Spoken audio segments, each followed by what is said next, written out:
페이지 펴시냐 그러면은 그 70페이지 펴보세요. 그 물권법 써진다.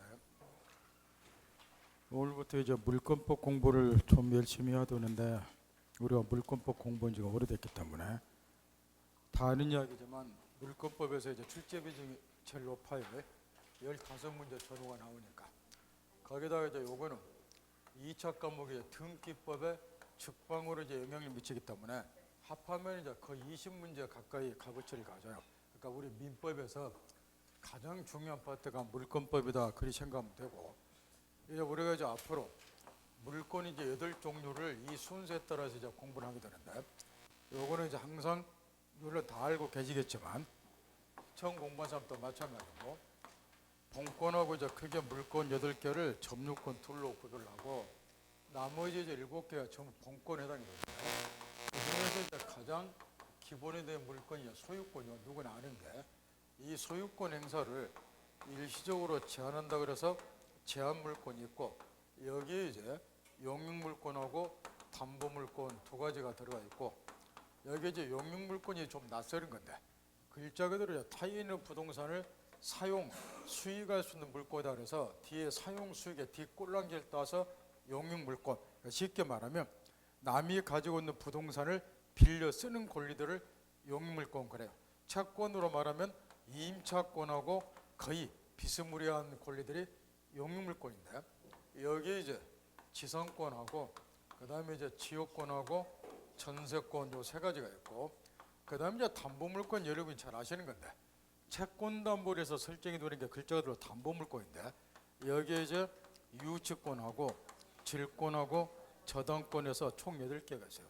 근데 이제 이 중에서 우리 이제 중개무하고 전혀 관련이 없는 권리가 하나 있는데 그게 질권이에요. 그래서 요것만 이제 우리 중개사 시험에서 물권 8개 제외가 되는데, 이유는 나머지 질권을 제외한 나머지 7개는 전부 부동산을 객체로서 성립이 된다 그래서 부동산 물권 그래요. 근데 여기 질권만 부동산하고 해당이 없고, 요거는 이제 동산하고 권리 질권이다 그래서 권리가 질권의 객체가 돼요.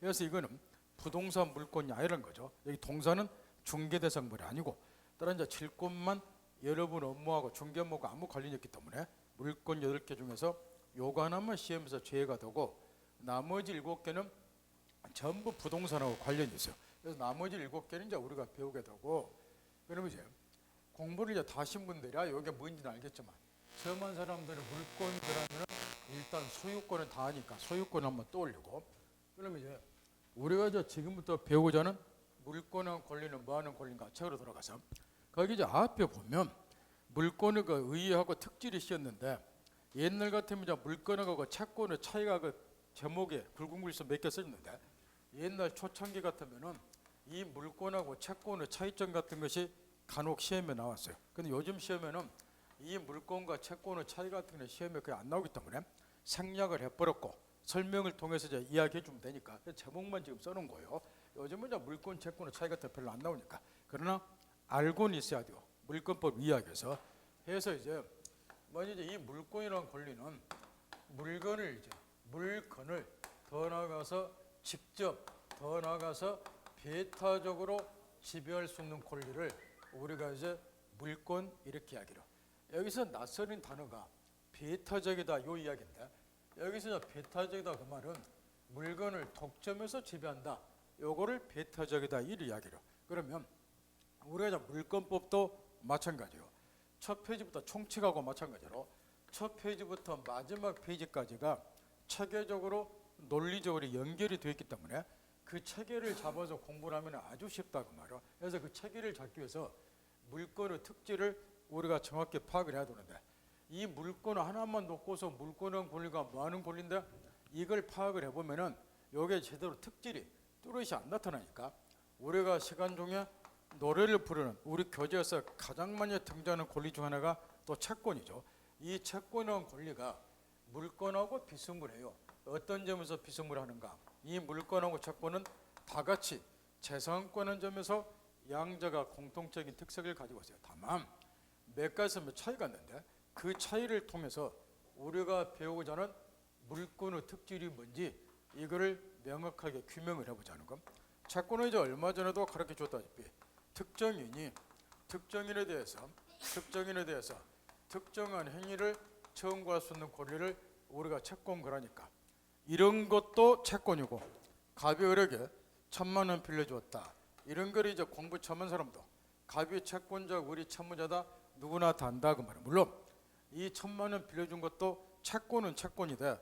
이거는 금전의 지급을 내용으로 한다고 해서 금전 채권 요리 이야기로. 그런데 채권 중에는 이런 금전 채권만 있는 것이 아니고 이런 것도 채권이니까 앞으로 물권법 공부할 때는 이런 거 떠올리지 말고 이런 걸 떠올리라고 말이요.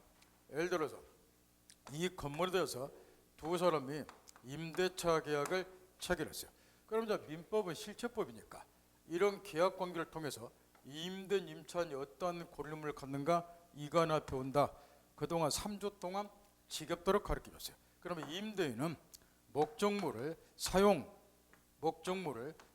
수익해줄 의무를 부담하고, 빌려주라 그러니까 빌려주겠다 의사 빚었으니까 그 의사에 따라서 사용 수익해줄 의무 부담하고, 거꾸로 임차인은 목적물을 사용 수익해달라고 청구할 수 있는 권리를 갖고, 반면에 임대차는 유상계약이기 때문에 반드시 임차인은 반대급부로서 사용대가 차임을 지급할 의무를 부담하겠죠.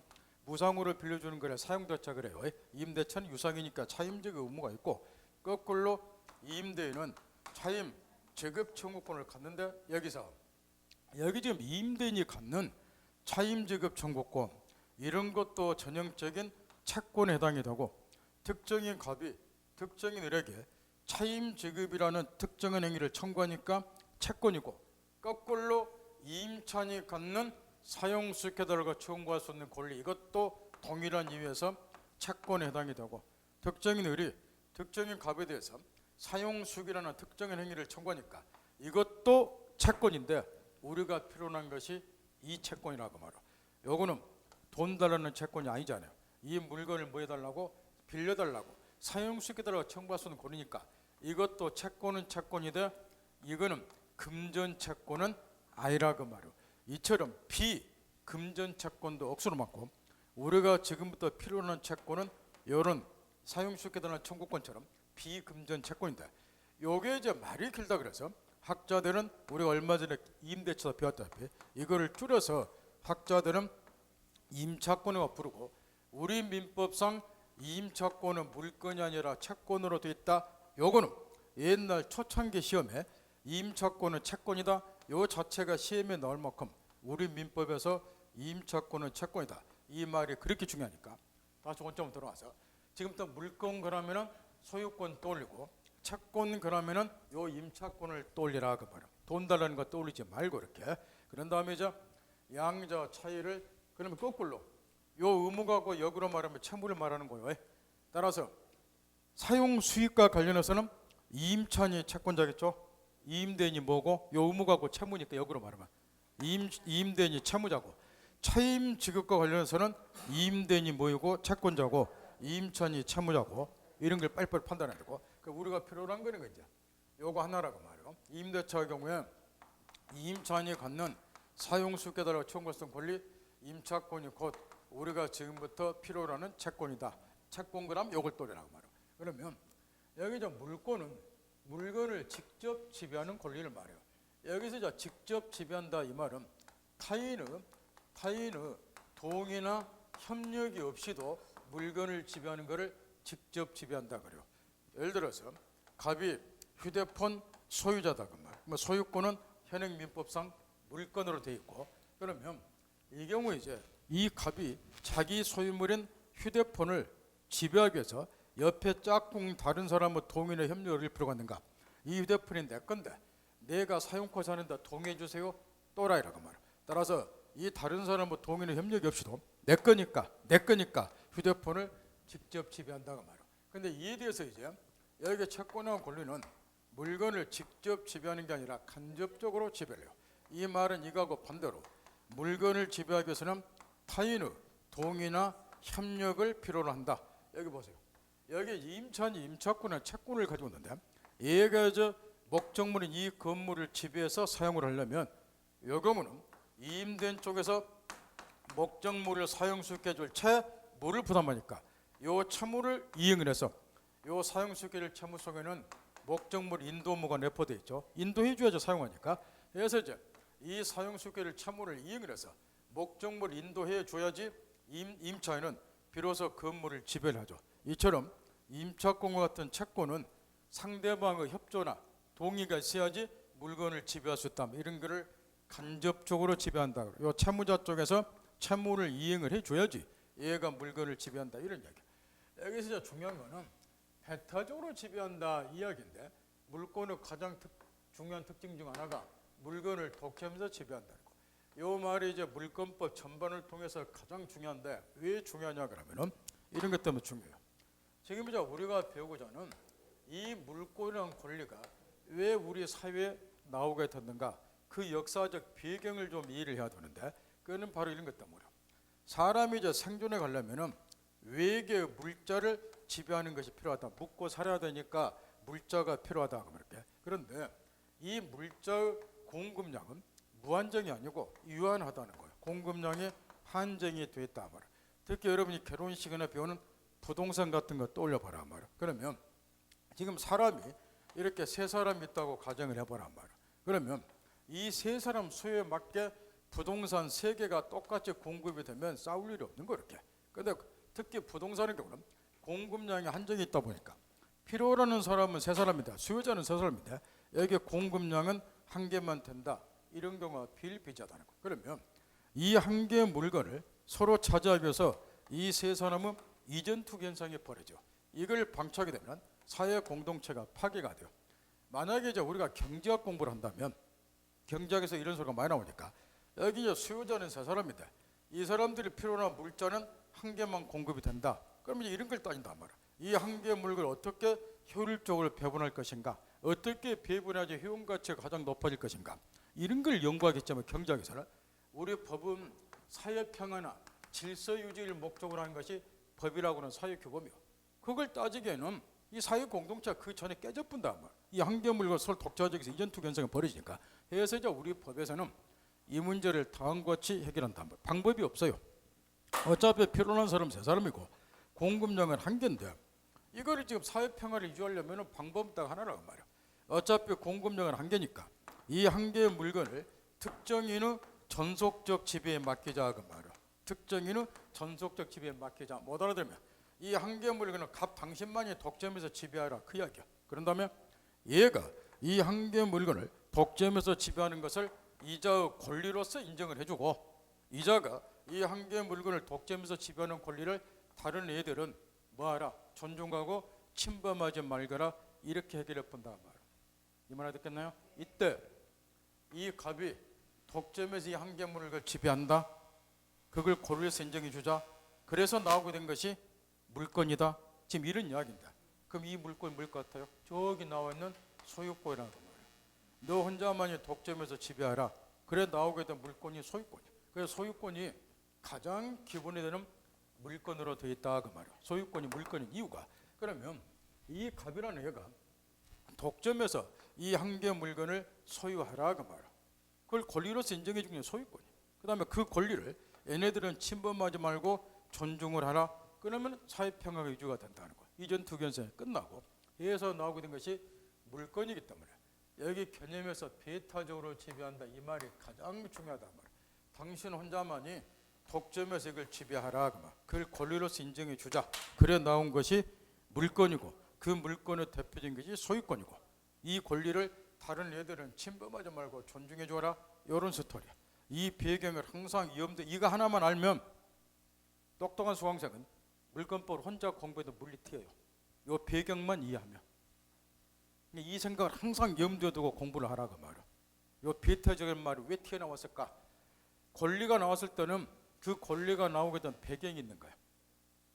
그죠? 그걸 이해하면 혼자 공부해도 돼요. 그러니까 여러분들 이런 거 가르쳐주면 이건 다 무시해버리잖아. 그러니까 실력이 늘질 않는 거야. 이 정도 했으면 알아듣을 거고. 따라서 이제 물건은 이 배타적인 권리다. 독점에서 지배를 한다. 이게 가장 핵심이고, 독점에서 지배를 해야 되니까 나오게 된 물건의 기본 원리가 있어요. 그게 일물 일꾼주의 원칙이라고 하는 건데, 물권법 교재에 자주 등장하는, 따라서 한 개의 물건에서는 하나의 물건만이 성립한다. 이런 거를 일무일권주의고요. 상식으로 생각을 해보세요. 지금 휴대폰이 한 개가 있어요. 이렇게 한 개가 휴대폰이 물건이 한 개가. 근데 여기에 이제 소유자가 갑을 두 놈이 있다고 생각을 해보세요. 물건 소유권 두 개가 동시에 성립한다고 생각을 해보라는 거예요. 그러면 얘도 서로 이거를 지배하려고 하니까 또 쌈박질을 벌어지는 거예요. 이게 그잖아요. 그러면 독점에서 지배를 하려면 당연히 한 개의 물건에서는 소유권 물건이 몇 개만 성립해야 돼요. 한 개만 성립해야죠. 그래야 당신 혼자만의 독점에서 지배하지 않겠냐고 말이에요. 그래서 베타적인 권리 특성상 한 개의 물건에서는 하나의 물건만 성립하고 이게 물권법 교재에서 찾아온 거 말은 일무일권주의 원칙이라고. 이에 대해서 이제 여기 채권이라는 권리는 이거하고 반대로 비베타적인 권리예요. 비베타적인 권리니까 이거하고 반대로 한 개의 물건에 대해서 여러 개의 채권이 얼마든지 동시에 성립한다는 거. 더 나아가서 이 채권과 채권 사이에서는 우열관계가 인정이 안 돼요. 그걸 채권자 평등 원칙에 끌었는데 우열관계 인정이 안 되는데 우리가 3주 전 첫 시간에 이중 매매를 배웠어요. 이거 가지고 생각을 해보라고. 이 토지에 대해서 두 사람의 매매 계약 체결했다. 아직 등기 전의 규천이다. 을 매수인 소유권 이전 청구권이라는 법만 갖는다. 이거는 채권이에요. 채권. 특정인 우리 특정인 갑에게 소유권 이전해달라는 특정한 행위를 청구만 하니까 이거는 전형적인 채권이고 이것도 금전 채권 아니죠. 권리 넘기다 청구하니까. 근데 등기 기준이 아니한 걸 기하로 해서 갑이 병하고 동일 목적물에 대해서 이중 매매를 했고 아직 얘한테도 등기 이전 안 해줬다. 그러면 제2 매수인도 소유권 이전 청구권자는 채권만 가져요. 그러면 동일 목적물에 대해서 채권 두 개가 동시에 성립이 되죠. 이런 게 얼마든지 가능하다는 거. 하나만 물어봅시다. 왜 물권하고 채권 이런 차이가 있을까요? 채권은 왜 동일 목적물에 대해서 여러 개의 채권이 동시에 성립하냐고 내묻는 거예요. 채권은 권리자가 물건을 직접 지배하는 게 아니죠. 뭐 하는 거예요? 뭐 해달라고 졸라대기만 하는 거야. 그럼 졸라대는 거는 여러 놈이 동시에 할 수도 있다는 거예요. 근데 물건을 지배하는 것이 한 놈만 지배하는 거예요. 그게 그 차이라고 말할게. 그래서 이제 이 경우에 이 채권이 동일 목적물에 대해서 동시에 여러 개가 성립이 되는데 이 채권과 채권 사이에서는 우열 관계가 인정이 안 돼요. 바꿔 말하면 제일 매수는 을이 먼저 이 채권을 취득에 따라서 이자의 채권이 제2 매수는 채권보다 우선한다든가 이런 논리는 성립이 안 돼요. 만약에 우리가 앞에서 배웠다시피 제2 매수인이 먼저 등기전 받았다. 그러면 얘가 소유권을 취득하지 않을게. 얘가 취득한 게 아니고 그래서 우열 관계도 인정이 안 된다. 그 다음에 이어서 세 번째 차이가 가장 핵심인데요. 지금 물건을 직접 배타적으로 지배, 독점에서 지배를 한다. 그러니까 논리 필연적으로 물건은 절대성을 띠게 돼요. 절대권으로서 성질을 갖는데 여기서 절대권이다 이 말이 이제 가장 중요한데 이 말은 누구에 대해서도 주장할 수 없는 권리다. 이걸 절대권 그럴게. 왜 그러느냐? 보세요.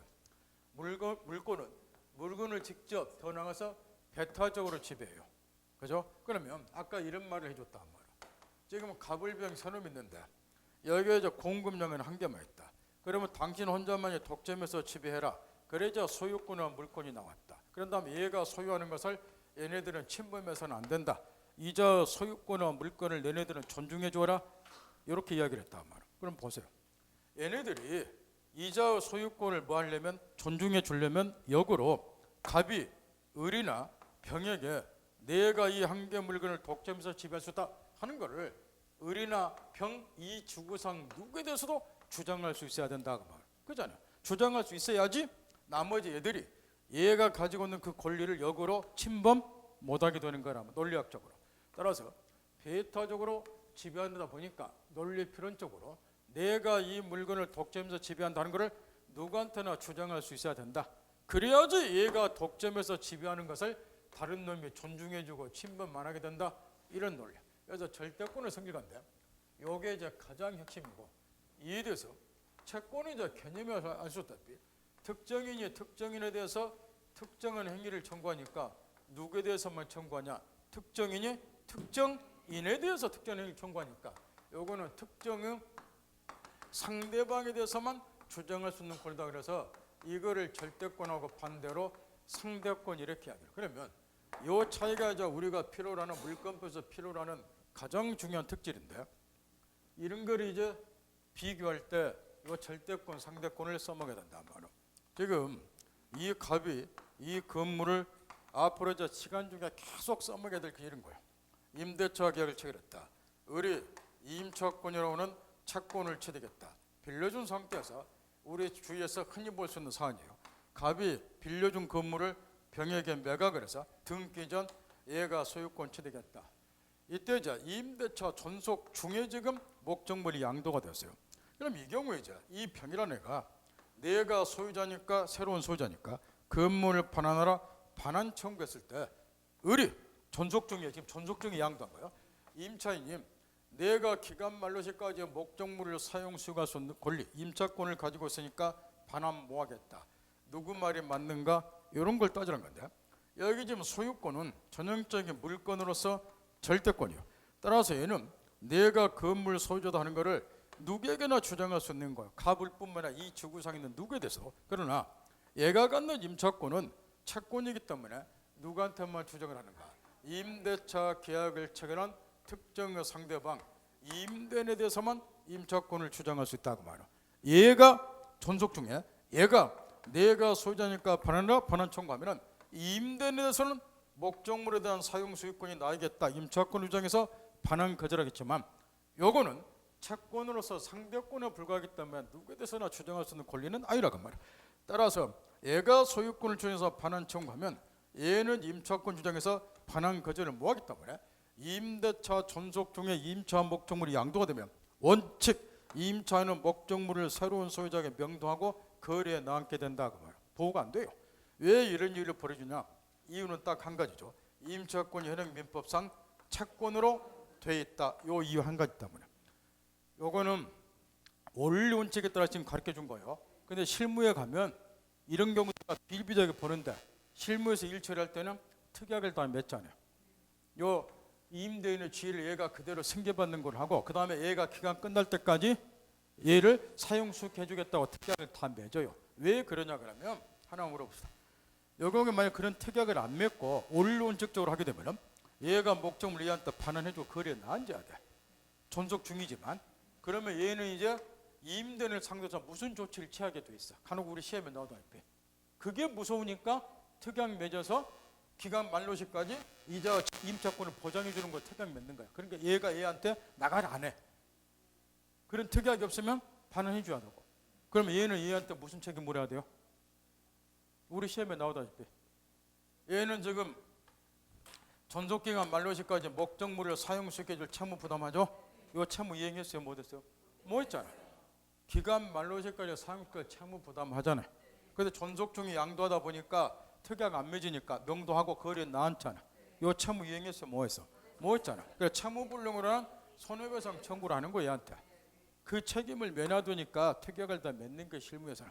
지금 우리가 배우는 거는 그런 특약이 없다는 걸 전제하고 있으니까, 선생이 지금 원칙에 따라 가르친다 머릿속에 내가 이거 겪어봤는데 내가 요거 샀는데 얘 안 쫓아냈는데 또 이런 엉터리 같은 생각하지 마시고, 그거는 미리 특약 맺은 게 없기 때문에 그러는 거예요.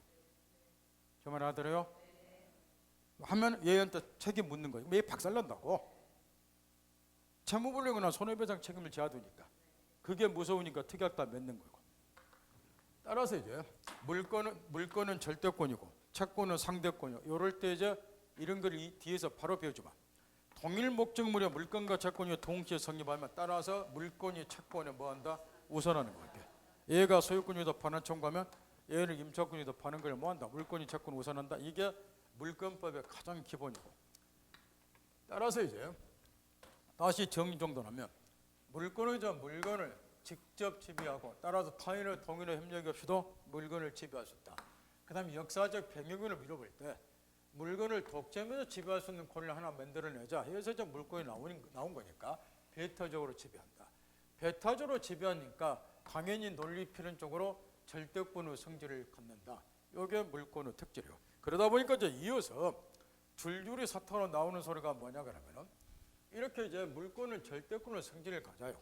누구에 대해서도 주장할 수 있는 권리다. 그러니까 논리 필연적으로 이제 이어서 튀어나오는 소리가 뭐냐 그러면은 지금 이 갑이라는 애가 이 한 개의 물건을 독점해서 지배할 수 있는 권리 소유권을 갖고 있다. 그럼 물건이니까 이걸 누구한테나 이렇게 주장할 수 있다는 거죠. 이렇게. 그러면 역으로 얘네들은 얘가 갖는 소유권을 침범해서는 안 되고 존중해 줘라 지금 이런 스토리인데 여기서 이제 한 가지 문제가 있다는 거예요. 얘네들 입장에서는 얘가 이 한 개의 물건을 독점해서 지배한다는 것을 그런 권리를 얘가 가지고 있다는 것을 알아야지 이저 권리를 존중하든가 침범하든가 하지 않겠냐 그 말이에요. 그죠? 그러니 논리 필연적으로 얘네들의 존중을 받으려면 내가 이 한 개의 물건을 독점해서 지배하고 있다 하는 것을 이런 애들이 알 수 있도록 알려줄 필요가 있다 그 말이에요. 그게 필요한 것이 뭐이다? 공시 방법이 필요하다 그 말이에요. 그게 부동산 같으면 등기와 같은. 그래서 등기별로 한번 해보면 여기 이제 부동산이다, 건물이다. 그럼 얘가 이제 독점해서 이걸 갖고 있다. 소유권이 얘 앞으로 등기가 돼 있어요. 그러면 얘네들이 이제 얘가 이 한 개의 건물을 독점해서 지배할 수 있는 권리를 가지고 있거나 우리가 이저 권리를 침범해서는 안 되겠구나 존중을 해준단 말이에요. 그래서 절대권의 특징인 상 누가 어떤 물건에 대해서 어떤 종류 물건을 가지고 있냐 하는 것을 제3자들이 알 수 있도록 뭐 하는 것이 필요하다? 공시하는 것이 필요하다. 그래 이제 공시 방법이 나오게 된다. 물건이란 권리는 이때 이제 이어서 그러면 이 공시 방법이 이제 필요한데 물건의 특질상 그러면 공시 방법을 갖추려면 또 뭐가 필요한가? 이 공시 방법을 갖추기 위한 전제로서 나오게 된 물건의 기본 원리가 있어요. 저로 돌아가서 바로 밑에 보면 물건의 종류 물건 법정적이 나오죠. 185조. 이 공시법을 갖추기 위한 전제로서 필요한 것이 물건 법정주의 원칙이라 그 말이에요. 민법 185조. 지금 논리전개 잘해야 돼요. 순서도 그렇게. 이걸 가지고 물건법 끝날 때까지 계속 체계적으로 써먹어야 되기 때문에 총칙만 체계 잡으면 안 되고 물건법도 이 배경을 염두에 두고 물 흐르듯이 이 특징을 그래서 정확히 깨우쳐야 된단 말이에요. 이해를 하셔야 돼요. 이거 외우는 거는 초등도 해. 물건은 직접 지배하는 거다 바타로 지배하는 그 외우는 거는 초등학생들 하는 거란 말이에요. 이 물건이 왜 나오게 되는가 배경을 항상 염두에 두고 해서 이제 공시방법을 갖추기 위한 전제 요건으로서 필요한 것이 물건 법정주의 민법 185조인데 이거는 이제 법조문이 이렇게 되어 있어요. 물건의 종류나 내용은 법률 또는 간수법이 정하는 외에는 개인 임의로 창설할 수 없다. 여기에 좀 물건 법정주의 그러는데 내용은 이런 거라고 말이에요. 예를 들어서 여기 지금 보면 지금 담보물권에 저당권이 들어갔어요. 저당권이 담보물권에. 근데 이제 질권은 우리 시험에서 아까 죄된다고 그랬는데 그럼에도 불구하고 질권하고 저당권의 차이는 물건법 공부할 때 필요하니까 알고 있어야 되는데 저당권은 객체는 담보목적물을 거꾸로 부동산이어야 돼요. 담보목적물이 동산인 경우는 질권 설정하고 부동산인 경우는 저당권 설정하고 그 다음에 이제 저당권의 경우는 가장 중요한 특징이 저당 목적물에 대한 점유를 누가 하도록 되어 있느냐 채무자, 돈 빌리네 저당권 설정자가 하도록 되어 있어 이렇게. 근데 질권의 경우는 질물 목적물에 대한 점유를 누가 하느냐 거꾸로 채권자인 질권자가 하도록 되어 있어요. 따라 차이는 딱 두 가지예요. 나머지는 똑같고 담보 목적물이 동산인 경우는 현행 민법상 질권을 설정하도록 되어 있고 부동산의 경우는 저당권 설정하고 목적물 점유는 저당권의 경우는 설정자가 하되 질권은 누가 하더라 채권자인 질권자가 해요. 이런 게 질권이라고 말이에요. 이 의뢰하는 애가 갑으로부터 돈 10만 원 빌린다. 담보 제공을 요구했다. 그래서 손목에 차고 있는 시계는 동산이죠. 담보로 제공했다. 이런 동산의 경우는 저당권 설정을 못하고 현행 민법상 담보물권 중에 질권을 설정하도록 되어 있다고 말이에요. 그래서 이제 이 시계를 객체로 해서 질권 설정 계약을 체결하고 그 다음에 중요한 것이 돈 빌린 애가 질권자요, 질권 설정자요, 채무자가 질권자냐 질권 설정자 내가 묻는 거예요. 설정자죠. 빌렸으니까 설정해 줄 거 아니에요. 아직도 그런 게 헷갈리나요? 얘가 지금 채무자로서 질권 설정자. 그러면 채권자가 저당권자와 똑같잖아. 질권자. 그러면 이제 여기서 중요한 건 이런 거란 말이야.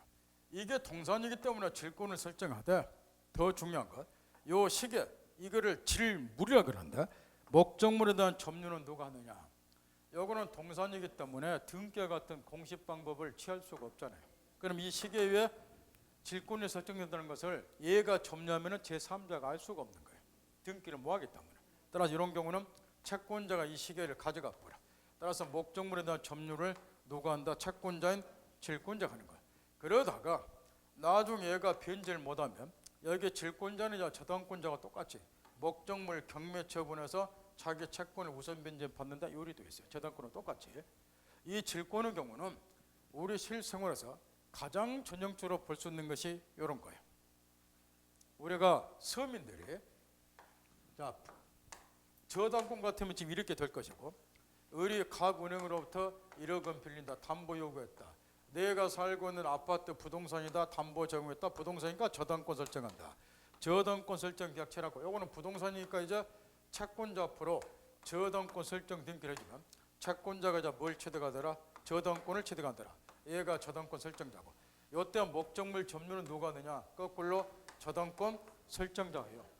그러더라도 요건 부동산이기 때문에 채권자 앞으로 저당권을 설정된 것이 공구상으로 등기부에 공시가 되니까 제3자들이 볼 때는 이 아파트에 얘가 저당권 가지고 다 알 수 있지 않을까?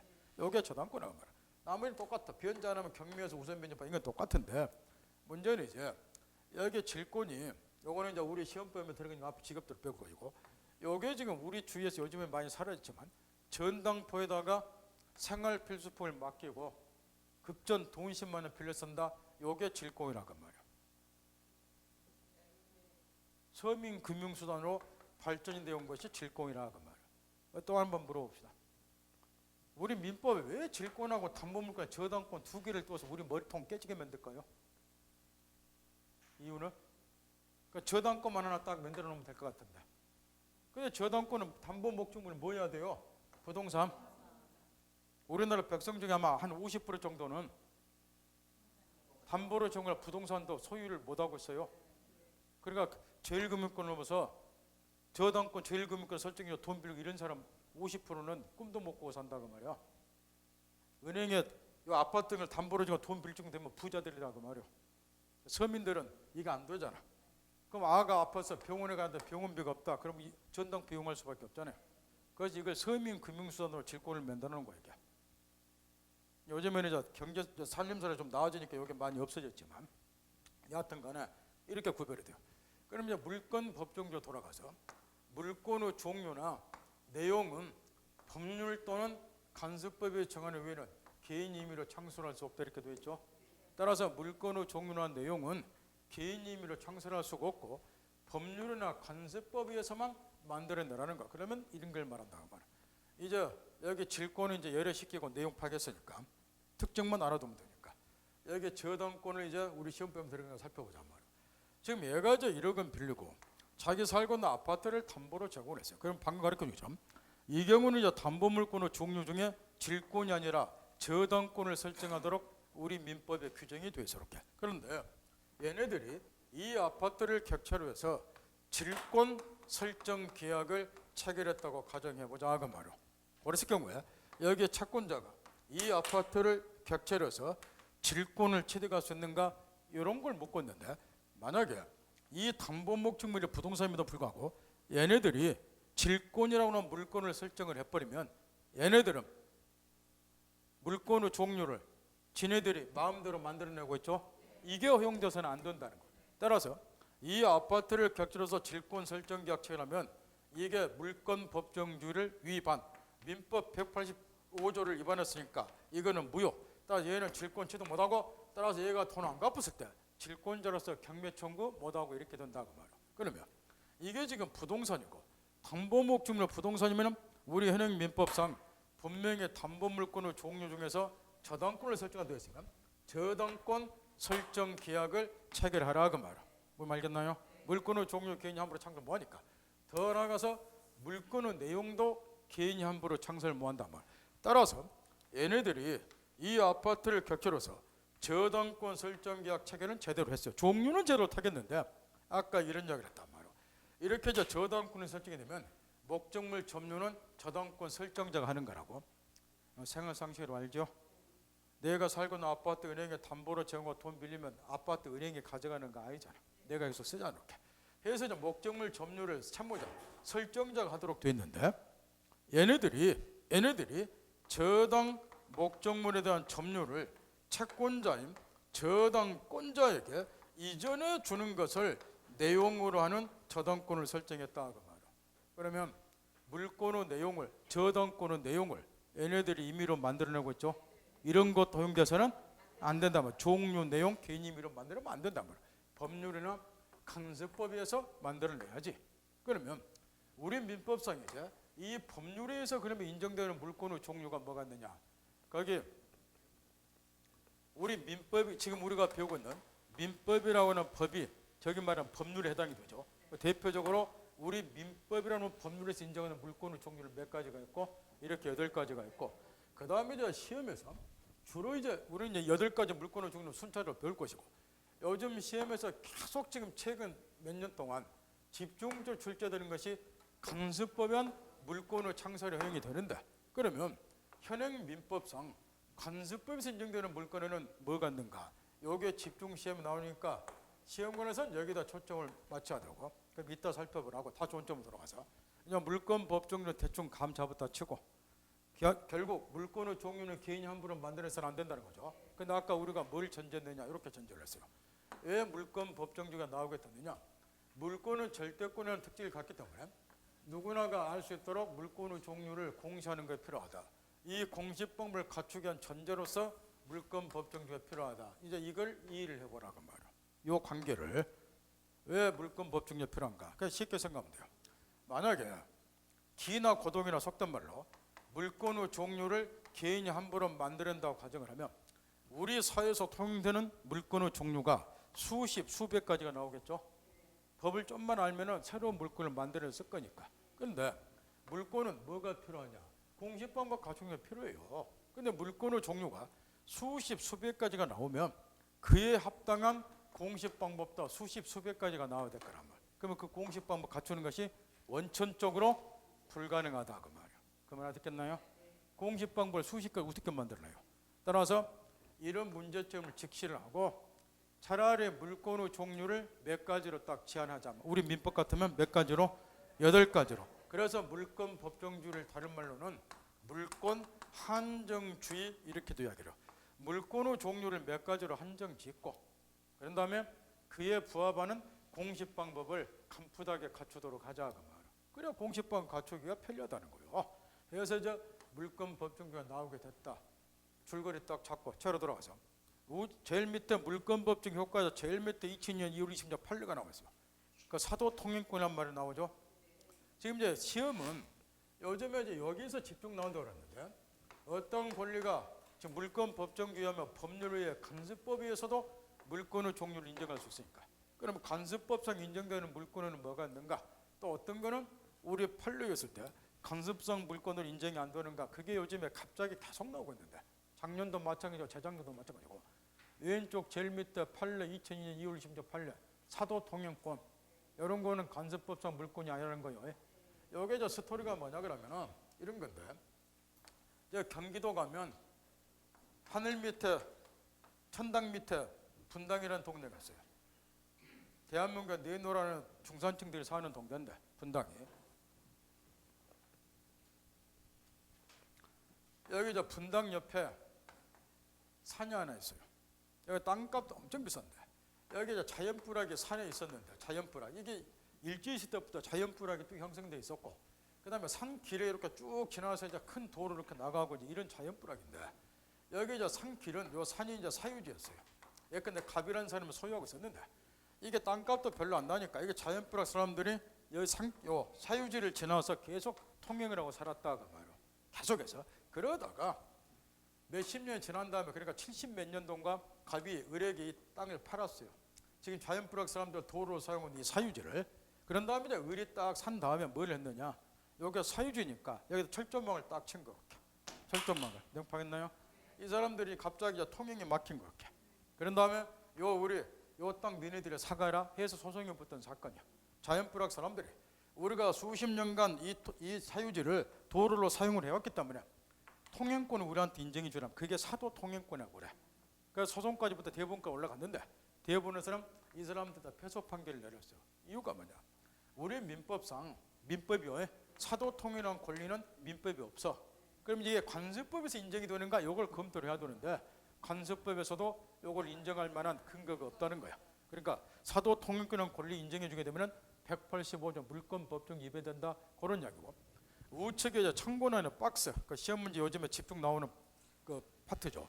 간섭법에서 인정되는 물권의 대표적인 것이 분묘기지권하고 간섭법상의 법정이상권인데, 요거는 뒤에 지상권 공부할 때 배워 또 공부한 사람 다 꺼이고, 그 밖의 물권으로서 종래 시험에서 제일 많이 물어본 것이 가번, 원천권, 원천수, 물은 토지의 구성 부분이에요. 원래 이제 물권의 객체가 되는 이따 바로 뒤에 나오지만 독립한 물건이어야 돼요. 물권의 객체가 되려면. 근데 지하수, 물, 원천수는 독립한 물건 아니잖아. 토지의 구성 부분이지. 그러니까 원천권이라고는 간섭법상 물권은 인정될 여지가 없다. 원천수는 독립한 물건이 아니라는 이유죠. 그 다음에 이제 나번에 미등기 무가건물의 양수인, 이것도 지금 자주 물어보는데 최근에 들어와서 이런 경우 지금 이 갑이 건물을 신축을 했다. 아직 신축이니까 미등기. 관할관청의 허가를 받지 못했다. 무허가 건물, 그래도 상관이 없고. 그래서 미등기 무허가 건물을 을에게 매각을 했을 때 이게 부동산이고, 부동산의 경우는 우리 법정상 형식주가 채택이 됐으니까 등기를 해야지 소유권이 매수인에게 넘어가는 거예요. 그러니까 요거는 이제 등기가 안 되잖아. 이렇게. 따라서 이때 이 미등기 무허가 건물을 매수인에게, 얘가 이 건물을 인도받고 잔대금도 다 지불했다. 등기 이전 못 받다. 그럼 법률상 소유자는 아니죠. 그럼에도 불구하고 이 미등기 건물을 매수인에게 잔대금도 다 주고 건물 인도받았으니까 소유권에 준하는 간섭법상의 물건이라도 인정해 줄 수가 없는가? 요걸 묻었는데 어린 반푼어치도 없습니다. 그 이야기고. 이유는 이런 게 우리 법은 뒤에서 바로 펴지 형식주가 채택이 됐으니까 등기해야지 소유권 넘어가는 거예요. 따라서 그 전 단계에서는 소유권은 당연히 취득 못하고 소유권에 준하는 간섭법상 물건도 취득 못하고, 그 다음에 시험에 나와야 되는데 아직 이 승설만큼 출제가 안 되고 이게 답은 팔려요. 그래서 답은 최근 팔렸는데 2013년과 8월달에 나왔는데 아직 답은 출제가 안 됐어요. 원래 우리가 소유권을 말하면 이렇게 흔히 이야기를 하죠. 소유권은 권리는 소유자가 자기 소유물을 사용, 수익, 처분 등 무엇이든지 할 수 있는 권리를 말한다.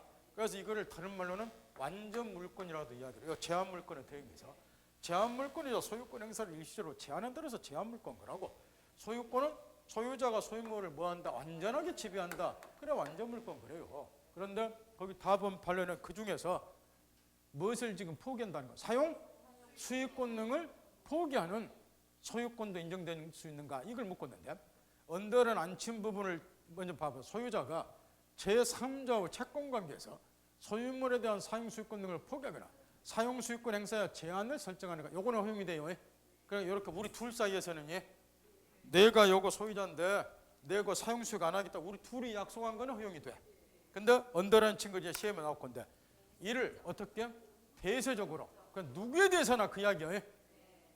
내가 이거 소유자인데 사용수익 안 하겠다는 거 포기했다는 누구에 대해서나 약속을 한다, 이런 건 안 된다고 말이야. 또는 영구적으로 사용수익권을 포기한다, 이런 거는 물권 법정주에 반하니까 안 된다고 말이야. 왜냐? 소유권은 사용수익, 처분, 사용수익을 당연히 할 수 있는 권리인데 이걸 영구적으로 또는 대세적으로 포기하는 소유권을 허용해버리면 새로운 소유권을 창설한 셈이 돼버리잖아. 그러니까 뭐에 반한다? 물권 법정주에 반하니까 허용돼서는 안 된다, 그 이야기인데 이것만 시험에 지금 출제가 안 되고 앞으로 반드시 나올 거예요. 지금 보류 시켜놓고 안 나온 것이 거기 제가 나온 다음 나와. 이게 안 나왔으니까 나온 다음에 거의 100% 그 다음에 나왔어. 그 다음 물권의 객체 다 칠판 보세요. 여기 지금 아까 이렇게 개념에서 이렇게 나왔다고 말이에요.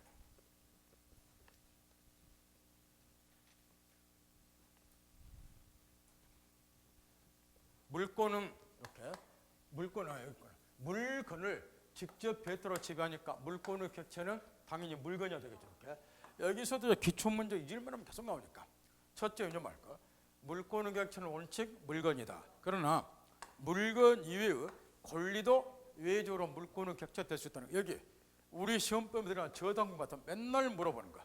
물건을 기준으로 하면 객체가 부동산이지만 권리 중에서도 지상권하고 뭐는 전세권, 요거는 저당권의 객체가 되지 않을게. 그러니까 요거는 물건이 아니잖아. 그래서 물권의 객체는 반드시 물건이 하나는 건 아니다. 외적으로 권리도 물권의 객체가 될 수 있다. 저당권이 물권이다. 물권의 객체가 물건이 아니라 권리잖아. 그다음 문제는 이제 대부분에 따라서 물건일 건데, 그러면 그 물건을 어찌해야 됩니까? 요걸 도출을 해보라고 말이야. 물건을 직접 지배하는 것이 물건이에요.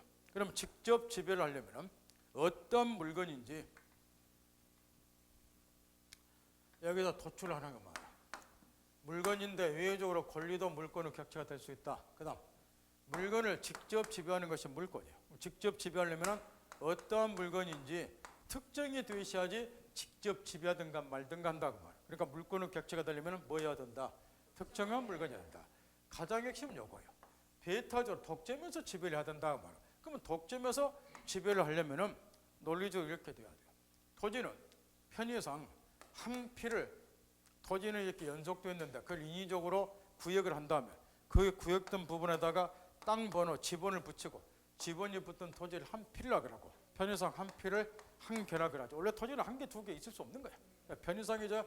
한 피를 한 개라 그러는데 이렇게 생각을 해보라고. 한 피의 일부가, 토지는 한 필이 한 개요.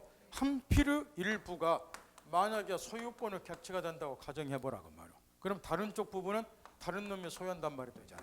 그러면 보세요. 어느 누구도 이 한 개의 물건을 독점해서 지배 못 하잖아. 그럼 논리적으로 독점해서 지배를 못 해야 될 것 같아요. 한 개의 물건의 일부가 물권의 객체가 돼서는 안 되겠죠. 이 한 필 전부가 소유권의 객체가 돼야죠. 그 이야기야.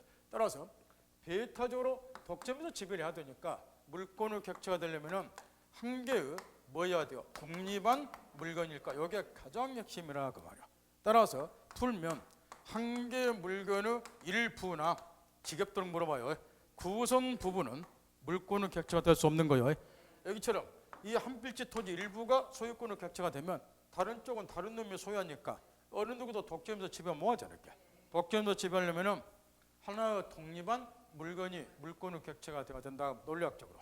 그런데 외가 있더라는 거예요. 여기서 이제 한 개의 물건의 일부나 구성 부분이 물권의 객체가 되는 예가 있는데 앞에 순서대로 언더레친 거 쭉쭉 있고 제일 밑에 가로쳐서 한번 물권의 객체는 뭐 해야 된다?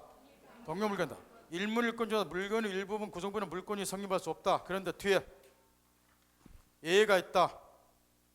언더라인 가, 나, 다 읽으면 되는데 그 중에서 답은만 가르쳐주면 이 수목의 집단이 그 중에서 많이 출제가 되니까 수목의 집단이 다시 칠판 보세요. 원래 이제 여기에 토지가 있고 여기에 이제 나무가 이렇게 심어져 있어요. 수목의 집단이. 그럼 원래 수목의 집단은 토지 일부예요. 그러니까 수목의 집단만을 이건 독립한 물건이 아니란 거죠. 아니기 때문에 이것만을 따로 떼어서 거래하면 안 된다. 이걸 세트로 거래를 해야지. 수목의 집단은 토지 일부이기 때문에. 그런데 과거 60년대 말까지 이 수목의 집단을 토지하고 따로 떼어서 거래하는 관행이 있었다 그 말이에요. 이 거래 관행이 수십 년간 있어 왔어요. 60년대 말까지. 그러다 보니까 이 거래 관행을 무시할 수가 없다 보니까 원래 이것만을 따로 떼어서 거래하려면 이 수목의 집단은 토지하고는 별개의 독립한 물건이 돼야 되는 거예요. 그래야 거래할 수 있죠. 그 옛날에 이게 일부니까 거래하면 안 되는데 관행상 거래를 많이 하다 보니까 이 거래 관행을 양성화시키기 위해서 70년대 들어와서 우리 교재에 자주 등장하는 법률 하나 만들었어요. 그게 임목에 관한 법률이라고 말이에요. 따라서 이제 임목에 관한 법률을 딱 제정을 해서 동법에서는 이 수목의 집단에 대해서도 소유권 보존 등기를 할 수 있는 길을 열어줬다고. 그럼 보세요. 토지 등기 따로 하죠. 근데 임목에 관한 법률에서 이 수목의 집단에 대해서도 소유권 보존 등기를 따로 할 수 있다. 그럼 이 등기 따로 했다 그 말은 무슨 말이에요? 등기 따로 했다 그 말은 이 수목 집단이 토지하고는 별개의 독립한 부동산이다 그 이야기죠. 따라서 이제 임목에 관한 법률에서 이걸 따로 떼어서 거래는 관행이 있어다 이게 양성화시키자. 그래서 이제 등기할 수 있는 길을 열어주었다고 이 법에서. 그래서 이제 이 임목에 관한 법률에서 소유권 보존 등기라는 수목의 집단을 임목이라 부르고 요거는 이제 토지하고는 별개의 독립한 부동산이 되니까 거래 객체가 될 수 있는데 독립한 부동산이니까 이때 요거는 이제 소유권을 격퇴되고 특히 중요한 건 저당권을 격퇴도 될 수 있다는 거예요. 따라서 산림 소유자가 갑인 경우에 토지는 그대로 놔두고 이 임목 위에다만 금융기관에게 저당권 설정해주고 돈 빌려도 상관이 없고, 그런데 이제 문제가 하나 있단 말이야. 이 임목에 관한 법률이 여러 번 개정이 되는데 과정은 시험하고 상관없이 생략하고, 이 임목에 관한 법률에 가면은 산림 소유자가 이 수목 집단에 대해서 임목 등기, 소유권 번등기 하는 것이 의무사항이 아니라는 거야. 따라서 등기 비용을 절감하기 위해서 등기 아니할 수도 있다는 거야. 그럼 등기하지 아니하면 독립한 부동산이 될 수 없는가? 이게 문제인데 있다 그 말이야. 그게 뭐냐? 교재에 자주 등장하는 간섭법상의 공시 방법인 명인 방법을 갖추면 이 명인 방법, 이 수목의 집단이 대외적으로 누구 소유인가를, 수목의 집단이 대외적으로 누구 소유인가를 한자 뜻풀이 명백하게 인식시켜주는 방법, 이걸 간섭법상의 공시법 명인 방법. 여기다가 말뚝딱 받고 입상금지 소유자 홍길동 이런 걸 명인 방법 그래요. 그런데 이 간섭법상 공시방법 명인 방법은 극히 불완전한 공시방법이라는 거야. 어떤 놈이 낮밥 먹고 술 한잔 걸치고 올라가서 힘들어 간다고 말뚝 뽑아버리면 공시방법이 없어져요. 이렇게 불완전한 것이 명인방법이다 보니까 명인법을 갖춘 수목의 집단은 토지하고는 별개의 독립한 부동산 취급은 하되 소유권을 객체로 삼을 수 있을진정 저당권 설정은 안 돼요. 공시가 불완전하니까 이거 딱 정리하고, 따라서 가로친 답안에 이 소리가 쭉 참 잘 써놨어. 문장력 좋고 언더라인 잘 쳐놓고 쭉쭉 읽어. 설명 듣고 그 스토리대로 순서대로 쭉 읽으란 말이야. 이것도 아무렇게나 하면 안 되고. 그 다음 물건의 효력 87번 보세요. 마지막으로 이제 아까 이런 이야기를 했어요. 가장 중요한 핵심은 절대권이다. 이게 가장 핵심 특질이라고. 절대권이다 이렇게. 이로부터 이제 나오게 되는 물권 효력이 두 가지가 있어요. 절대권이다. 자, 첫째, 절대권이니까 누구에 대해서도 주장할 수 있는 권리다 그 이야기죠. 이 특질로부터 도출되는 물권 효력을 우리는 우선적 효력이라고 하고, 거꾸로 이제 이 말을 한번 뒤집어 보라는 거예요. 자, 누구에 대해서나 주장할 수 있는 권리다. 지금 갑이 휴대폰 소유자다. 소유권은 물건이고, 그럼 내가 휴대폰 소유자라는 것을 이 지구상에 있는 누구에 대해서나 주장할 수 있다. A, B, C 내가 소유자다 하는 거를, 그죠? 근데 이 말을 뒤집어 보라고 말이야. 누구에 대해서나 제하는 대로 해야 돼요. 왜? 물권법도 야매로 공부하면 나중에 실력이 안 내려. 제하는 순서대로 그대로 따라서 하라고 말이야. 대한민국에 내가 제일 잘 가르쳐. 그러니까 믿고 한연대로 하셔. 그 야매로 이런 거 하지 마세요. 말고. 법은 다 체계가 있는 거야. 누구에 대해서나 주장할 수 있는 거 이걸 뒤집어 보라고 말이야. 누구 침해로부터도 보호받을 수 있는 권리가 물건이다. 이런 논리가 성립되는 거야. 누구에 대해서나 주장할 수 있으니까 역으로 누구 침해로부터 보호가 되어야 되는데, 이 경우에 갑이 휴대폰 소유자라는 걸 누구한테나 주장할 수 있단 말이야. 그럼 역으로 얘가 휴대폰을 뺏어갔다고 가정해보자 말이야. 그럼 이자 소유권 침해했죠? 그럼 애시당초 얘는 얘한테 내가 휴대폰 소유자라는 걸 주장할 수 있으니까 이자 침해 상태로부터도 역으로 보호가 돼야죠. 여기서 보호된다고 말은 얘한테 뺏어간 놈한테 야 이 새끼야 내가 소유자다 반환해라. 내가 소유자니까 휴대폰 반환을 이렇게 청구하는 걸 말해. 이 반환 청구하는 것을 물권적 청구권이라고 이야기를 한다 그 말할게. 물권적 청구권하고 B란 놈이 뺏어갔다. 그럼 애시당초 B한테도 내가 휴대폰 소유자라는 걸 주장할 수 있으니까 이자 침해, 여기 누구자가 가장 중요해요. 누구 이게 가장 핵심이에요. 누구자가 여기서는 이자 침해 상태부터 얘가 보호가 돼야 돼. 그럼 얘한테도 야 새끼야 내가 소유자니까 뭐해라 휴대폰 반환해라 그 이야기야. 얘한테도 소유권 주장할 수 있었죠. 얘가 뺏어가면 얌마 내 것 돌려다오 얘한테 주장할 수 그 이야기야. 이때 누구 침해로부터 보호받을 수 있는 권리가 물권이다. 이 특질로부터 도출되는 물권 효력을 물권적 청구권 그럴게. 내 것 돌려다오 그 이야기야. 따라서 이제 여기 우선적 효력하고 물권적 청구권은 물권의 절대권이라는 특질로부터 두 가지 효력이 도출이 되고, 따라서 이거는 이제 물권의 절대권이라는 특질로부터 이 두 가지 효력이 도출이 되기 때문에 이 우선적 효력하고 물권적 청구권은 물권법 전반을 통해서 가장 중요한 물권 효력이고, 이걸 갖고 놀면 물권법 공부가 10% 정도는 덜어지지만 이걸 이해라고 그랬어요. 이해 못하면 앞으로 두고두고 우한덩어리가 도는 게 이 두 가지야. 끝날 때까지 민법 끝날 때까지 우선적 효력 물권적 효력이 계속 반복해서 나와요. 왜냐? 이 두 개는 모든 물권에 공통적으로 인정되는 물권의 흐름이라는 말이에요. 물권이 절대권은 특별로부터 도출이 되기 때문에. 그러니까 이해하라는 거예요.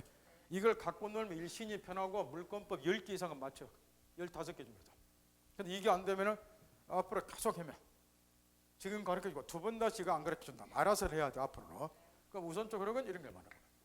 여기 물권은 채권이나 후순위 물권에 우선한다. 이걸 우선적으로 그런 아까 다 가르쳐줬어요. 첫째 가장 기본 동일 목적물에 물권과 채권이 동시에 성립하면 물권이 채권을 우선한다. 아까 이런 걸 가르쳐줬다 말이야. 물권과 채권의 차이에서 갑이 건물 소유자, 임대차 계약 체결했다. 을이 임차인으로서 임차권 가지고 있다. 채권이다. 빌려준 상태에서 갑이 건물을 병에게 양도 매각해서 소유권 넘어갔다. 내가 소유자니까 반환을 했을 때 얘가 역으로 임차권 중에서 반환 거절할 수 있는가? 원칙 안 된다. 따라 동일 목적물에 물권과 채권이 동시에 성립하면 절대권의 특징상 물권이 채권에 우선한다. 얘가 소유권 주자 반환 청구했을 때 얘는 반환 거절 못한다. 그 이야기야. 이게 이제 민법에 워낙에 중요한 논리이기 때문에 이에 관한 유명한 법 표현도 있어요. 매매는 임대차를 깨뜨린다. 이렇게.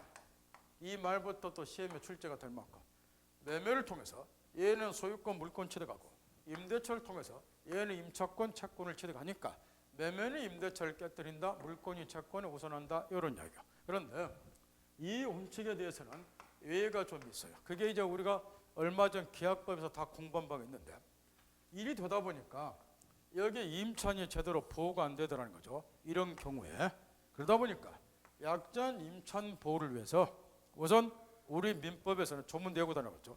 621조에서 민법 반대 약정이 없으면 임차인은 임대인에게 부동산 임차권 등기에 협력해달라고 청구할 수 있다. 이게 621조 조문 내고 다녔죠. 그래서 621조에서 임대인이 협력해서 부동산 임차권 등기를 할 수 있고 등기된 임차권 이게 또 옛날에 기초로 시험에 나온 적이 있는데 등기된 임차권은 물건이나 채권이 한번 해보세요. 채권이에요. 본질은 채권이라고 등기되었다 하더라도 본질은 안 바뀌는 거예요. 그래서 이제 등기된 임차권 여전히 채권인데 문제는 이런 거란 말이에요. 이때 이제 다시 또 양도를 해서 얘가 또 소유권에서 반환 청구했다. 이번에도 그러면 얘가 임차권 주장에서 반환 거절을 뭐 하는가? 등기된 임차권은 채권이지만 물건처럼 제3자에 대한 대항력이 생겨요. 주장할 수 있다. 따라서 등기되는 경우는 얘가 임차권을 주장해서 얘한테 엄마 기간 만료 시까지 건물 사용 수익권 나에게 있다. 그러니 반환 뭐 하겠다. 임차권을 주장해서 반환 거절할 수 있다. 그러면 결론 동일 목적물에 채권하고 물권이 동시 성립했는데 지금은 채권이 물권에 우선해 보잖아. 얘가 임차권 중에서 반환 거절하니까. 뭐 알겠나요? 이게 첫 번째 예고. 그런데 이제 가르쳐 준 것처럼 임대인이 협력해서 등기하는 게 사실상 어렵다고 말이에요. 임대인은 등기 잘 안 해주니까. 그래서 어쩔 수 없이 각종 특별법이 제정이 되어 있고 여기에 주거용 건물이면 뭐 등기 안 하더라도 임차인이 인도받고 주민등록 신고하면 그 다음날부터 임차권의 대항력이 생겨요. 따라서 얘가 양도를 하면 똑같이 임차권 가지고 반환 거절하고 기간 끝날 때까지 충분히 사용하고 기간 끝나면 이자로부터 보증금부터 반환받고 완전히 보호가 되고. 근데 여기에 이제 주거용 건물인 경우는 주택임대보호법에서 얘가 보호가 되지만 영업용 건물, 상가 건물인 경우는 상가 건물 임대차 보호법에서 얘가 임차인 인도받고 주민등록 말고 사업자 등록 신청을 하면 똑같이 그 다음 날부터 임차권의 대항력이 생기니까 똑같은 문제가 생기고 채권이 물권에 우선한다. 그 이야기야. 이런 게 외다. 거기 이를 채권 우선의 원칙 매매 임대를 깨뜨린다. 언제 쭉쭉 있고 예외 가 나 쭉쭉 있고 가등기 해놓은 경우도 마찬가지예요. 나와보니 뒤에서 이제 가등기에서 배우지만 쭉쭉 있고 뭐 읽을 필요도 없죠. 뭐 다 아는 이야기다. 그다음 물권 상호간의 우선적으로 여기 다시 보세요. 두 번째 원칙 물권은 후순위 물권에도 우선한다. 그 말이에요. 후순위 물권에도 여기서 이제 뭐를 지금부터 신경을 써야 되냐 그러면은 아까 우리가 서두에 물권의 특질을 공부하면서 여기 지금 안 지고 놔두는데 배타적인 권리다 요리 이야기를 했어요. 따라 독점에서 지배를 하니까 한 개의 물건에 대해서는 하나의 물건만이 성립한다. 이거를 일물일꾼주의 원칙이다. 요리 가르쳐 줬는데 지금부터 눈으로 확인해 본다고요. 정말로 한 개의 물건에 대해서는 오직 하나의 물건만이 성립하는가 눈으로 확인해 보란 말이야. 첫 번째 유형, 갑이 토지 소유자. 을이 내가 건물 하나 짓고 자는데 땅이 없다. 빌려다오. 그래서 토지 소유자로부터 토지를 빌려 쓰기로 하는 여기에 남은 부동산 빌려 쓰는 권리를 영유물권 그래요. 그 중에 이제 지상권은 바로 이 사례처럼 수목이나 건물 등을 소유하기 위해서 나무 토지 빌려 쓰는 권리니까 내가 나무를 심고 싶다, 건물을 짓고 싶다, 땅이 없다. 그때 토지 소유자보다 토지를 빌려가지고 건물 짓고 나무 심으면 되니까 이때 이제 지상권 설정한다. 지상권 설정 계약처라고 등기를 하게 되면 또 한 번 물어봅시다. 여기서 빌려주는 애는 설정자인가요? 지상권자인가요? 빌려주는 애 설정자죠. 헤매지 마시고 생각 항상.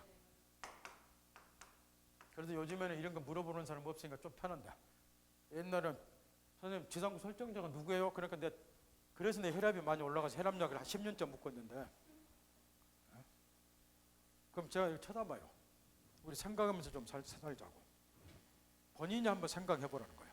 저한테 물어보지 말고 그런 거는. 지상권 설정자니까 빌려준 애가 설정자가 아니요. 그럼 빌려 쓰는 애는 권리자고. 그러니까 지상권자라고. 그럼 이 경우에 보세요. 얘한테 지상권이 설정이 되면 이거는 용역 물권이죠. 근데 지상권을 설정해 줬다 그래서 이자의 소유권이 소멸하는 거 아니잖아요. 얘는 그대로 소유권 갖는 거야. 근데 소유권도 물건이잖아. 지상권도 물건이잖아. 벌써 동일 토지에 대해서 물권 두 개가 동시에 성립이 됐잖아요.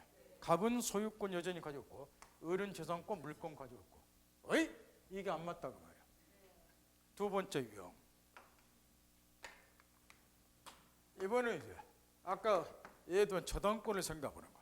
을이 갑으로부터 1억 원 빌리고 자기 토지를 담보로 제공해서 채권자에게 저당권을 설정해 줬다. 채권자가 저당권자죠. 얘가 저당권 설정자고. 그러면 지금 이 경우에 이 저당권은 현행민법상 담보물권 물권으로 되어 있어요. 일단 저당권 물권 하나 성립했죠. 여전히 소유권은 설정자가 같잖아요. 벌써 동일 목적물에 물권 두 개 동기 성립했죠. 그런데 이제 문제는 저당 목적물 점유는 저당권 설정자예요. 얘가 토지를 계속 사용한다고 말이야. 그러다 보니까 자기가 사용 안 하고 이 토지를 다른 분 또 빌려줄 수도 있어요. 그래서 병에게 빌려줘서 병이 지상권을 취득할 수도 있다 이런 이야기야. 그럼 지상권도 물권이고 벌써 물권 여러 개가 동시에 성립했다는 거야. 안 맞죠 이렇게? 자 지금부터는 이제 정확하게 일물일권주의 개념을 정확하게 깨우쳐야 되는데요. 일물일권주의는 서로 양립할 수 없는 물권, 양립할 수 없는 물권은 한 개의 물건에 대해서 하나만 성립한다. 이런 논리예요. 그럼 이걸 뒤집게 되면 양립이 가능한 물건은 동시에 여러 개가 성립할 수 있다 그 이야기죠. 그러면 양립이 가능한 게 뭐냐? 그걸 찾으라는 건데 그게 이 두 가지 유형이라고 말이에요. 여기에 소유권하고 제한 물건은 논리학적으로 동일 목적물이 양립이 가능한 거예요. 제한 물건은 글자도 제한되어 있잖아. 소유권 행사를 일시로 제한한다고 말이야. 그러니까 소유권하고 각종 제한 물건은 동일 목적물을 같이 성립하는데 위의 사례 같은 거.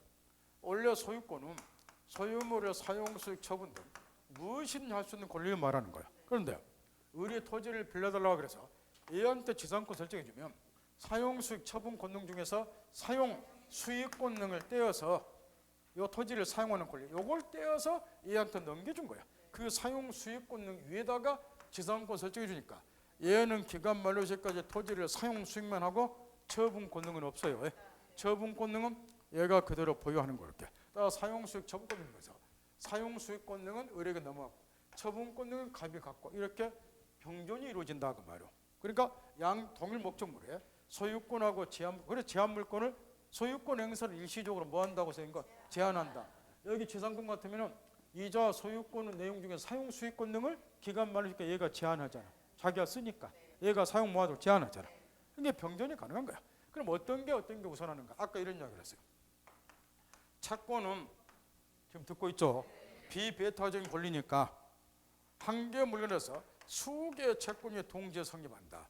그럼에도 불구하고 채권과 채권 사이에서는 우열관계 인정이 안 된다. 이걸 가르쳐 줬어요. 그런데 물권의 경우도 서로 양립이 가능한 물권은 여러 개가 동시에 성립이 돼요.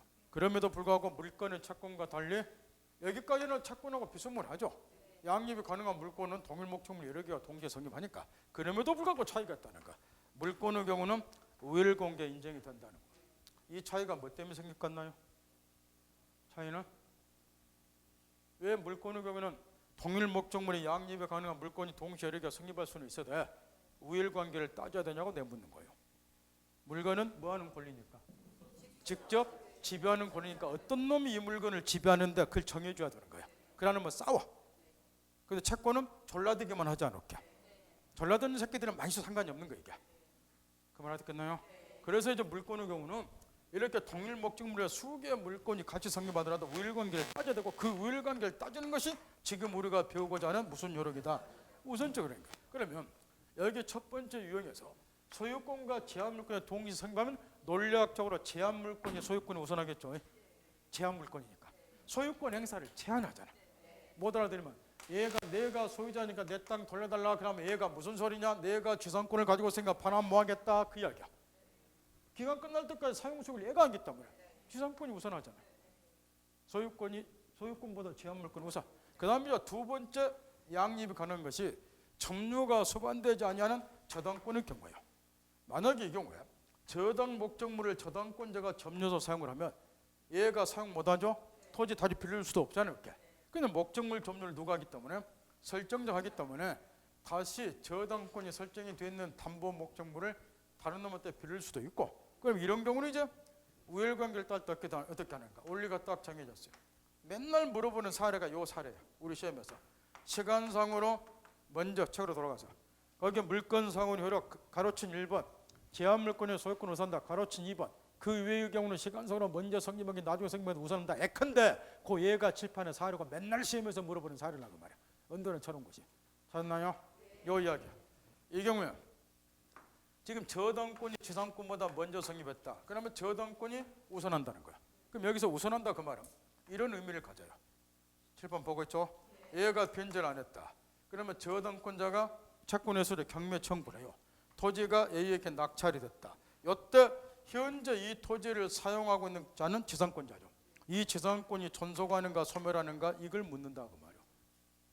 시간서로 저당권이 먼저 성립했잖아요. 그럼 얘가 경매에서 낙찰되면 나중에 성립한 지상권의 낙찰과 동시에 뭐 소멸. 따라서 얘는 토지를 더 이상 사용할 수 있는 권리가 없기 때문에 낙찰자에게 토지를 반환해야 된다 그 이야기야. 따라서 이런 토지는 낙찰받아도 상관이 없어요. 돌려받을 수 있으니까. 근데 거꾸로 뒤집었을 때 이런 거 틀리면 빵점 맞기도 힘들어요. 빵점은 참고적으로 40점이에요. 37.5나 5점이나 똑같아요. 빵점 맞기는. 그래서 의미가 없다는 거야. 40점 못 넘기면 과락이기 때문에. 뭐 37.5 맞고 5 맞는 사람이 5점 맞는 사람한테 하고 가구 잡지 마세요. 우리가 볼 때 똑같아. 이 콜이. 왜? 여기는 운수보 그냥 몇 개 더 찝어서 맞췄고 이 사람은 평소에 분명히 방정처 뭐해서 하느님 안 도와서 찍은 게 틀렸다는 그 소리지. 뭐 차이 있는 거 아니에요. 이렇게. 똑같아. 40.6만. 이걸 거꾸로 뒤집었을 때 지상권이 먼저 설정이 되고 나중에 저당권이 설정이 돼. 이런 경우. 그럼 똑같이 변제 안 했다. 저당권이 경매 낙찰됐다. 이번에는 시간수로 먼저 성립한 지상권을 소멸하지 않고 존속. 내가 토지 사용권 가지고 있으니까 낙찰자, 매수인 너희한테 토지 반환 뭐 하겠다. 거절할 수 있다고 말. 따라 이런 토지를 낙찰할 때는 특히 요 주의를 해야 되고 지상권은 존속기한이 엄청나게 장기이기 때문에 얘가 소유권은 취득하지만 의뢰 지상권 존속기한이 만료되기 전까지는 반환 못 받아요. 이런 거는 특히 유념해서 낙찰을 받아야 되고 우측까지 언더나 최소가 지부가 쭉쭉 있고 그 다음 물권적 처우권. 요거는 이제 엊그저께도 한번 일요일 날 무료 특강할 때 물권적 처우권을 집중 가르쳐 줬는데 이 물권적 처우권은 이제 개념만 놓고 보면 물권이 침해를 당하거나 침해당할 위험료가 있을 때 침해 상태를 제거해달라 또는 예방조치해달라 청구할 수 있는 권리를 물권적 처우권. 먼저 이의를 돕기 위해서 거기 밑에 보면 2번 태양의 종류가 나와 있죠. 민법 교재 치기 없도록 앞으로 나오는 것이 물권적 반환 청구권, 방해 제거 청구권, 방해방 청구권 이 내용이에요.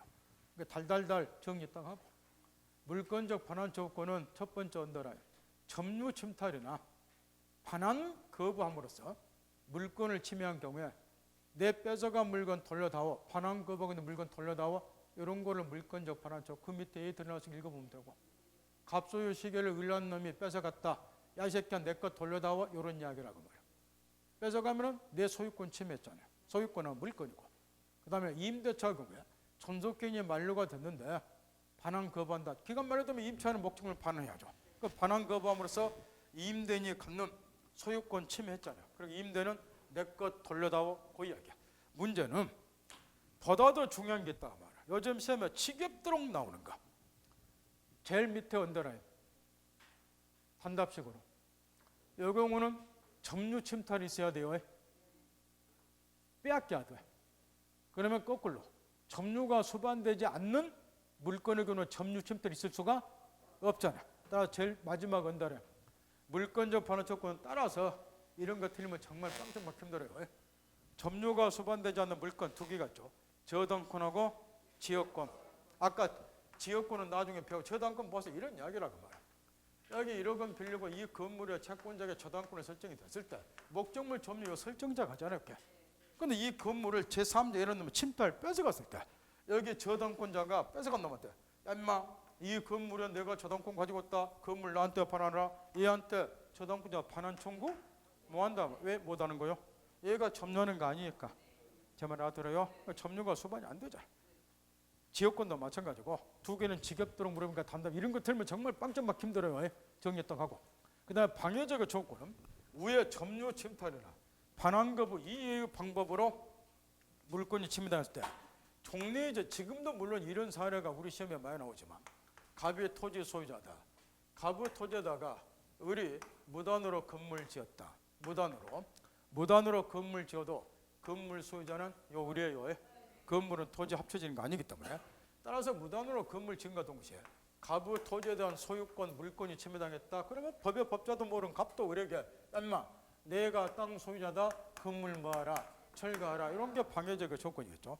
근데 이제 요즘에 이것보다 더 중요한 게 있어요. 거기에 뭐냐면 뒤쪽 언더라인 제일 마지막 언더라인 그거 연구 잘하라고. 제일 마지막이면 그 부분 마지막이라니까요. 뒷페이지 마지막 말고 지금 우리 뭐 하고 있나요? 방해적의 조건이면 그 부분 마지막을 봐야 될 거 아니에요. 그렇게 이야기해도 그 마지막 잘 뒤로 넘겨야지. 그 부분의 마지막 언더라인 그게 요즘 시험에 그렇게 중요하다 말이에요. 이렇게 사인이 안 맞아가지고 장사를 어떻게 먹어요? 그 몇 달 했으면은 거기 마지막 보시면 그 부분 마지막을 보셔야지. 요즘 시험에 물론 이것도 지금도 많이 나오지만 요즘에 더 많이 출제된 게 있어요. 이런 경우 갑의 토지 소유자 을난 놈이 잘 봐야 돼요. 을난 놈이 갑의 토지에 대해서 등기서를 위조해서 자기 명의로 등기를 해놨다 그 말. 그럼 보세요. 을난 놈이 등기서를 위조해서 갑의 토지에서 등기해놨다 그 말은 갑의 토지에 대한 소유권을 무단 등기하면서 침해했다는 거예요. 소유권은 물건이고 따라서 갑은 을에게 엠마 내가 소유자다. 그러니 등기 뭐 해달라? 말소시켜달라. 소유권에 기인한 말소 등기 청구권 요 등기 없애달라고 청구하는데 이것도 물건적 방해 제거 청구권 일종인데 요게 요즘 시험에서는 그렇게 중요하다는 거예요. 요건 뭐 건물 철거 이런 것보다도. 제 말 알아듣겠나요? 그 뒤쪽 언더래. 그 다음에 방해방 청구권은 여기에 반환 청구권하고 그 다음에 방금 이야기한 방해 제거 청구권은 거기에 예서 놨다시피 현재 물권이 침해를 당하고 있는 상태에서 침해 상태 제거되는 건데 방해 예방 청구권 예방이란 말씀하셨다시피 현재 물권이 침해당한 건 아니고 침해당할 염려가 있을 때 일정한 예방 조치 취해달라고 청구하는 거야. 가장 모델인 사례를 거기다 써놨는데 갑이 건물 소유자다. 인근에서 건축업자 을이 건축 공사를 하면서 땅을 심굴 계속 깊이 파들어가더라. 그럼 현재 갑의 건물에 붕괴된 건 아니니까 갑의 건물에 대한 소유권이 침해당한 것은 아니다. 그런데 계속 깊이 파들어가면 건물에 붕괴될 뭐가 있다? 염려가. 그러면 법의 법자도 모르는 갑이 밥만 먹는 집 아니니까 을에게 쫓아가더라. 야 이 새끼야 땅 그만 팔아. 내 건물 무너진다. 그만 팔아. 방해 예방 청구권. 지방공사 철저해라. 공사 중재해라. 그런 게 예방 청구권. 따라서 물권적 조건은 여기 방해방 청구에서 알 수 있다시피 현재 물권이 침해당한 것이 아니고 침해당할 염려만 있더라도 물권 조건 행사하는 거예요.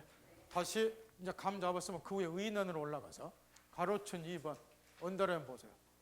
저번에도 가르쳐줬다시피 원래 좀 물권 8개가 있는데 이렇게 우리 요거 절대 오늘 수업 끝나니까 지우지 마세요. 요 물권 8개가 있는데 우리 민법을 보면은 여기 유치권하고 그 다음에 질권하고 요 두 개는 이 유치권 질권이 침해당했을 때 물권적 조건 인정이 되는가 민법에 규정이 없어요.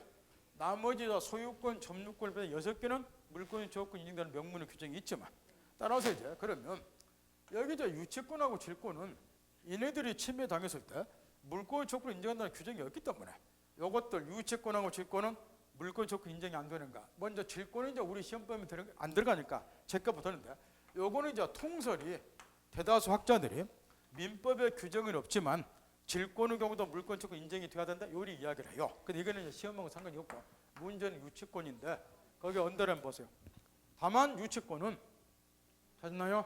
점유를 본처하는 점에서 점유권에 관한 규정에 맡겨 따로 규정을 두고 있지 않지만 따라서 유치권에 기한 물권적 조건은 인정될 수 없다는 거예요. 대신 이제 저번에도 가르쳐줬다시피 점유권을 주장해서 반환 청구하면 돼요. 따라서 그게 핵심이니까 모르는 사람은 나중에 유치권 공부를 다시 공부하기로 단답식으로 원하게 물어봐요. 유치권은 2주 전에도 가르쳐줬어요. 일요일날 무료 특강할 때 그 시험에 맨날 나온다고. 유치권은 그 유치권에 기한 물권 조건 인정이 안 돼요. 제3자가 뺏어가면 점유 상실하니까 점유 상실 유치권 주장 뭐 하잖아. 그래서 뭐는 주장할 수 있다? 점유권. 따라서 그 언더라인 층이 핵심이니까 그거 딱 점검하고 뒤에 넘겨서 성질에서 가로침 1번 이것도 2주 전에 지겹도록 가르쳐줬고 채권하고 청구권 구별하세요 그러면서 청구권은 그 기초가 되는 권리로부터 발생이 되는데 채권으로부터 청구권이 발생이 되면 채권적 청구권 물권으로부터 청구권이 발생이 되면 물권적 청구권 그래요. 근데 청구권은 그 기초가 되는 권리하고 분리 처분해서는 안 된다. 그때도 가르쳐줬어요. 그게 가로친 1번이니까 물권이 이전하면 물권 조건을 따라서 이전하는 거예요. 그래서 그 판례 지겹도록 물어보니까 다 칠판 보세요. 지금 그 판례까지 갑이 토지 소유자다. 을이 여기에 묻어놓고 건물 지었다. 그러면 갑이 내가 소유자다. 건물 철거하라. 얘한테 방해적 조건 행사하겠죠. 근데 이제 이 상태에서 이 갑이 토지를 병에게 양도해서 소유권이 병에게 넘어갔다 이야기야. 그러면 소유권을 상실한 전 소유자는 얘한테 철거 청구 뭐 한다는 거죠? 누가 해야 된다? 물권이 이전하면 물권 조건을 따라서 이전하기 때문에 양자는 불이쳐 뭐 하는 거야? 여기에 물권으로부터 발생되는 청구권을 글자대로 물권적 조건을 가져올게. 양자는 불이쳐 뭐 하기 때문에 소유권을 상실한 전 소유자는 물권 조건 행사 뭐 하고 소유권을 이전받은 현재 소유자 얘가 웬만한 내가 소유한 건물 철거를 이리 청구한다고 말이야.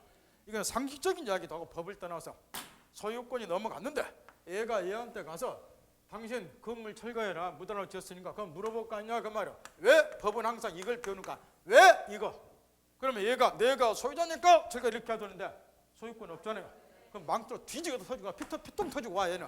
그 얘가 가서 야 건물 철거라 그럼 또 물어볼 거 아니야. 왜? 이렇게 철거하면 돈이 수천만 날라가니까. 그럼 얘가 내가 뭐니까 소유자니까 그 이야기야. 상식이잖아요 이게. 법을 떠나서 하도 물어보니까 그거 정리 딱 하시고 가로친 1번이 집중 나오니까 확인했나요? 그 판례까지 사례도 무죄 해년마다 나온다고 생각하시면 돼. 지겹도록 물어봐. 지겹도록. 그 가로친 1번 성질은 좀만 쉬었다 가자.